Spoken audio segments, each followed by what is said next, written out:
ఎన్ gold మీ విశ్వసనీయ ఆత్మీయ నేస్తం. నమస్తే, welcome to VTV. Trump America అధ్యక్షుడికి భారత్ పైన కక్ష సాధింపు చర్యలు కొనసాగుతూనే ఉన్నాయి. మొన్నటి వరకు చూసుకున్నట్లయితే భారత్ పై మరోసారి అక్కసాయన వెళ్ళబుచ్చారు. మొన్నటి వరకు అమెరికా నుంచి ఏదైతే ఫండ్ భారత్కి పంపిస్తున్నారో దానిపైన 25% వడ్డీ పెంచుతున్నట్లుగా, సుంకాలు వేస్తున్నట్లుగా తెలియజేశాడు.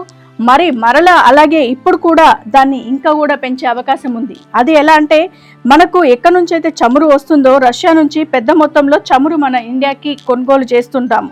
సో అది కూడా దానిపైన కూడా ఈయన సుంకాలు విధించడానికి సిద్ధపడుతున్నారు. అదేమంటే, రష్యాతో ఉక్రెయిన్ యుద్ధం చేసినప్పుడు ఉక్రెయిన్ వాసులంతా కూడా ఎంతోమంది ప్రాణాలు కోల్పోయారు.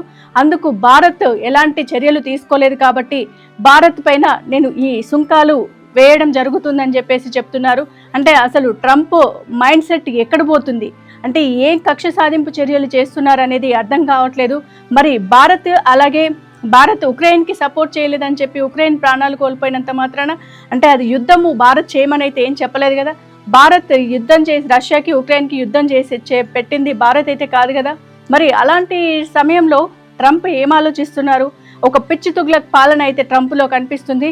మరి ఈ ధోరణి ఎంతవరకు వెళ్తుందో అన్నది మనమైతే వేచి చూడాలి. సో చూస్తూనే ఉండండి వీటీవీని సబ్స్క్రైబ్ చేయండి, ఫాలో చేయండి. అలాగే మరిన్ని లేటెస్ట్ అప్డేట్స్ కోసం బెల్ ఐకాన్ని ప్రెస్ చేయండి. నమస్తే.